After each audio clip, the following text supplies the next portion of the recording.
यह कहानी रुद्रपुर गांव की है, जो बंजर जमीन एक डरावना रहस्य छिपाए हुए थी।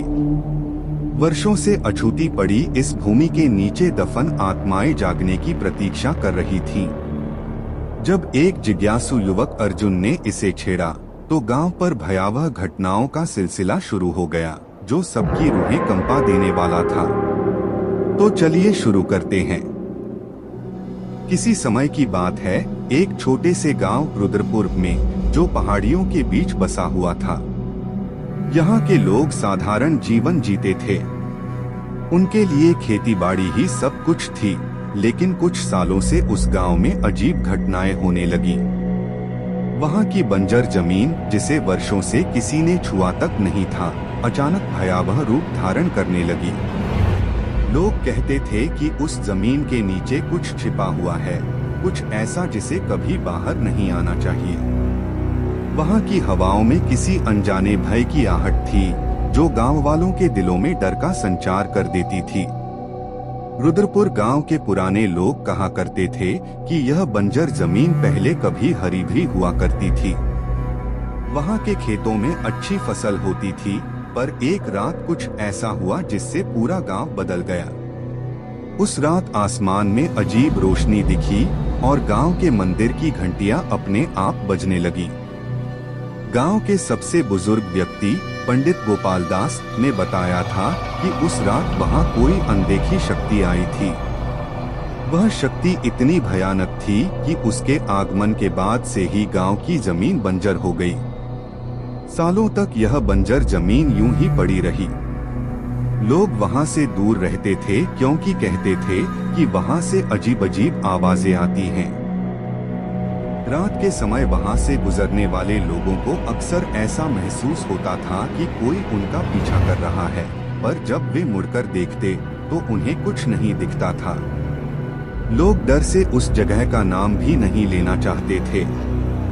एक दिन गांव के एक युवक अर्जुन ने इस जमीन के बारे में सुना।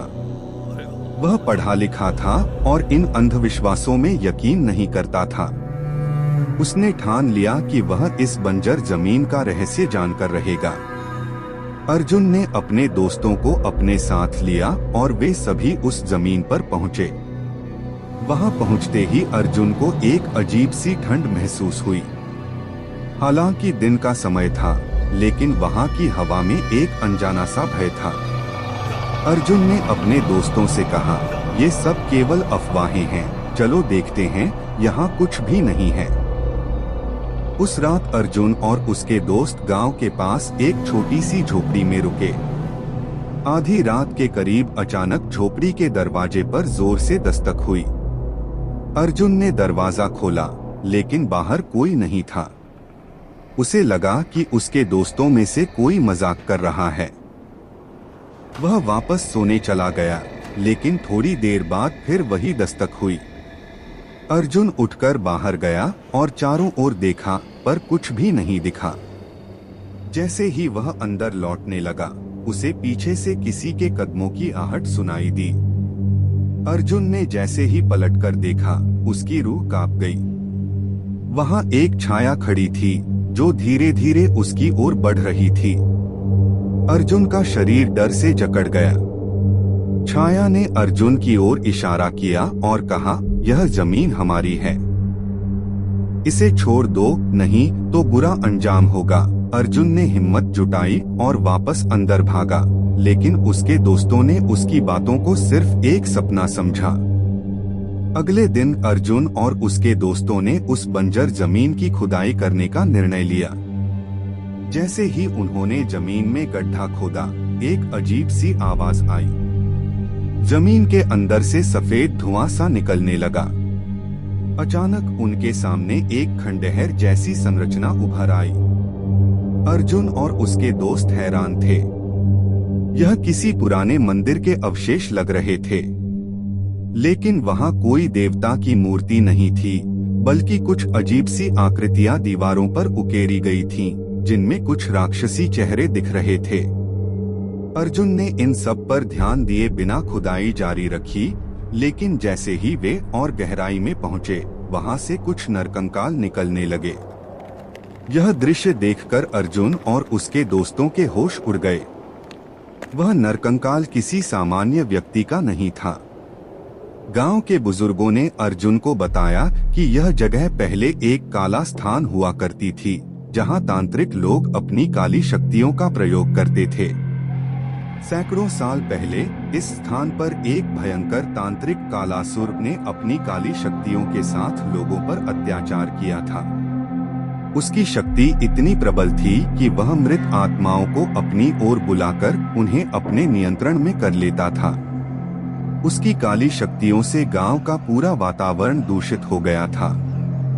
गांव वालों ने मिलकर उसे रोकने की कोशिश की, लेकिन कालासुर ने सभी को श्राप दे दिया कि उनकी आत्माएं कभी मुक्ति नहीं पाएंगी और इस जमीन में हमेशा दफन रहेंगी। गांव के बुजुर्गों ने बहुत मुश्किल से एक संत के माध्यम से उसे रोकने में सफलता पाई। उस संत ने कालासुर को इसी जमीन के नीचे कैद कर दिया था, परंतु उसका श्राप इस जमीन को बंजर बना गया और उसकी आत्माएं आज भी यहाँ दफन हैं। अर्जुन ने जब यह कहानी सुनी तब तक बहुत देर हो चुकी थी। उसके द्वारा की गई खुदाई ने उन आत्माओं को जागृत कर दिया था। अगले कुछ दिनों में अर्जुन के दोस्तों में से एक एक करके गायब होने लगे। गांव में रात होते ही अजीब घटनाएं होने लगी। लोग घरों के दरवाजे बंद कर लेते, लेकिन फिर भी उन्हें बाहर किसी के कदमों की आवाजें सुनाई देती। गांव के मंदिर में अचानक घंटियां अपने आप बजने लगी। रात के समय लोग देखते कि बंजर जमीन से सफेद धुआं निकलता और उसमें अजीब सी आकृतियां बनती जो हवा में तैरती रहती। अर्जुन ने महसूस किया कि वह उन आत्माओं से घिर चुका था। एक रात अर्जुन ने सपना देखा कि एक महिला सफेद साड़ी में उसके सामने खड़ी है। उसका चेहरा अस्पष्ट था, लेकिन उसकी आंखें रक्त जैसी लाल थीं। उसने अर्जुन की ओर इशारा करते हुए कहा, तुमने हमारी नींद तोड़ी है, अब तुम्हें इसकी कीमत चुकानी पड़ेगी। अर्जुन घबराकर उठ गया, लेकिन यह कोई सपना नहीं था। वह महिला वास्तव में उसके सामने खड़ी थी। अर्जुन ने गांव के बुजुर्गों से मदद मांगी। वे जानते थे कि इस समस्या का समाधान आसान नहीं होगा। उन आत्माओं का क्रोध शांत करने के लिए उन्हें वह पुरानी रीतियां दोहरानी होंगी जिनसे कभी कालासुर को कैद किया गया था। अर्जुन ने संतों की मदद से एक बड़ा यज्ञ करवाया। गांव के सभी लोग उस यज्ञ में शामिल हुए, क्योंकि उन्हें मालूम था कि अगर उन्होंने ऐसा नहीं किया तो पूरा गांव बर्बाद हो जाएगा। यज्ञ के दौरान गांव के मंदिर की घंटियां जोर जोर से बजने लगीं। हवा में अजीब सी सनसनाहट थी और बंजर जमीन से धुआं उठने लगा। अर्जुन और गांव वालों ने पूरी श्रद्धा से यज्ञ किया। जैसे ही यज्ञ पूरा हुआ, एक जोरदार आवाज हुई और वह जमीन फटने लगी। उसमें से कालासुर की आत्मा प्रकट हुई जो अब तक कैद थी। वह आत्मा चिल्लाई, तुम लोग मुझे दोबारा कैद नहीं कर सकते। लेकिन अर्जुन और गांव वालों की मेहनत रंग लाई। यज्ञ की शक्तियों ने कालासुर की आत्मा को दोबारा उस जमीन के नीचे कैद कर दिया और धीरे धीरे सारी आत्माएं शांत हो गईं। उसके बाद से उस बंजर जमीन पर कभी कोई पैर नहीं रखता। गांव के लोग अब भी उस स्थान से दूर रहते हैं। अर्जुन ने वह गांव छोड़ दिया और कभी वापस नहीं लौटा। लेकिन गांव वालों का मानना है कि वे आत्माएं अभी भी उस जमीन के नीचे कैद हैं और जो कोई उन्हें छेड़ेगा उसका हश्र भी अर्जुन जैसा होगा। गांव की हवाओं में अब भी रात के समय एक अजीब सा सन्नाटा होता है। लोग कहते हैं कि जब हवाएं तेज चलती हैं, तब उसमें उन आत्माओं की फुसफुसाहट सुनाई देती है। शायद वे अपनी मुक्ति की राह देख रही हैं, या शायद वे बस उस घड़ी का इंतजार कर रही हैं जब कोई और मूर्ख उन्हें जगाने की कोशिश करेगा।